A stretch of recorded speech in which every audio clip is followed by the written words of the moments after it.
First question from Sean Cunningham. Hey, Glenn, how you doing? You got me all right? Yeah, I hear you. How you doing? I'm good, man. I'm good. I know it's 9-11 now, and you guys have, over this course have been talking about pretty much the same issues that have plagued this team. I'm just wondering how much positivity or how much good can come from this game from tonight. How much progress did you see? Yeah, Luke talked after the game about, not creating, and I said this a little bit last time in media, not creating and making some of the same turnovers or mistakes. And we have to get better in the sense of where we're not making those same mistakes out there. And I thought our first half we came out, high intensity, high energy. We're not going to play a perfect game. We all know that. We try not to put the pressure on ourselves to play a perfect game, but to go out there and play to the best of our ability. And I thought, we did that first half, and the score kind of showed that result. Most of that first half and third quarter, we got to come out doing the same things as we did in the second quarter to kind of get us in that position. And over the last couple games, that's where we've seen that third quarter. It's been some slippage. So at some point, we have to say enough is enough and stop the same mistakes. And I think once we finally get over that hump, we're a pretty good basketball team. Jason Jones. Hey, Glenn.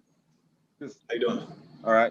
How do you get over that hump and not make the same mistakes? Because it seems like once teams turn up the pressure on you guys, it goes back offensively to one-on-one. The offense stalls, and we see the turnovers, and that just fuels the other team. So is there like a breakthrough moment where it just clicks for everyone? Just what does it take?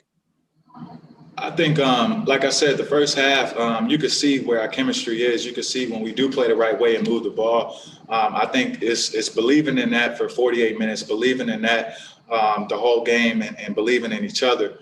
And I've been on teams where it takes a little bit longer to get that throughout all four quarters and all 48 minutes. And it is what it is. We see the mistakes, we see what needs to be done. Now it's on us to fix it. So we got to regroup, recollect. I know it seems like all of us have been saying the same things over and over again, and we're still positive. We're still remaining positive.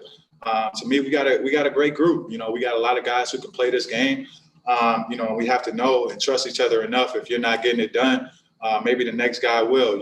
And that's the way that we've been competing in practice. That's the way we've been trying to approach everything. A mindset of where nothing's guaranteed. We have to come out and compete every night. Marshall Harris. Hey, Glenn, when you look at the way you guys played in the first quarter specifically, I mean, you held them to 25 points. The intensity seemed to be there before the slippage that you're referring to. Is there something you can bottle up from that? Or is it just, like you said, hitting your head on the wall enough times to know that I can't keep hitting my head on the wall when it comes to the second half? Yeah, a little bit of both. I think, one of the biggest things is, like, again, Luke said it after the game, but that's a championship caliber type of team. They know a lot of their goals. One of our goals is to make the playoffs. One of our goals is to play hard every night, and that's what that team does. And I think if we can, we're within, 4 points, a 4-point swing, most of that first half. We're playing good basketball. I think one thing that we can take away from that is what were we doing in that first half? How hard were we playing? How hard were we cutting? I seen an emphasis on everybody's behalf, not necessarily offense the first half. It was all defense. We had Marv talking, Rich talking.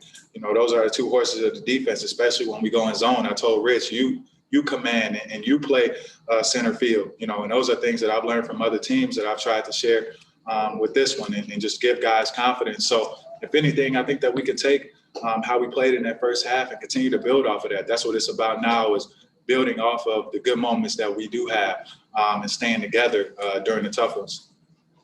Matt George. Hey, Glenn, when things start to unravel a little bit, or you start to get away from the success that you had earlier on in the game, is that more from adjustments that opponents are making and them forcing you out of your comfort zone, or are those more self-inflicted wounds in your mind? I think tonight it was a lot of, a little bit of both, but some self-inflicted stuff. We had some turnovers. You look at the turnovers, I think they had like 28 points off of our 17 turnovers or something like that. So we only had 13 off of theirs. So some of it is self-inflicted. We understand the turnovers we got to clean up. I think some of it is like I said, just staying together when things do get rough. If teams come out and pressure us, not panicking, knowing and seeing our next options, having a back door available, continuing to play the game when teams do pressure us. We've seen a couple teams try to do that. Indiana tried to do that to us, and just remaining calm.